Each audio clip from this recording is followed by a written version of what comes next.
काल निवडणूक आयोगाने जे GR काढलाय त्या GR मध्ये महानगरपालिका, नगरपालिका, जिल्हा परिषद या ठिकाणी व्हीव्हीपॅटचा वापर करणार नाही अशा पद्धतीने एक GR निघालेला आहे। तर आम्ही आता काँग्रेस पक्षाच्या वतीनं सर्वजण कलेक्टरला निवेदन दिलेलं आहे की एकतर व्हीव्हीपॅट तुम्ही घेत नसेल तर व्हीव्हीपॅट आणि मशीन दोन्ही बंद करा आणि शिक्क्याने मतदान घ्यावं। लोकांसमोर कळू दे खरं काय खोटं का दूध पाणी का पाणी।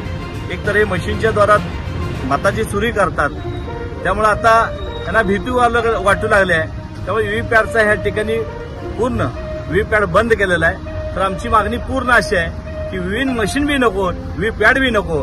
तुम्ही खऱ्या अर्थानं लोकशाही वाचवायचं असेल तर शिक्क्याने मतदान घ्यावं अशी काँग्रेस पक्षाचं या ठिकाणी मागणी केलेली आहे।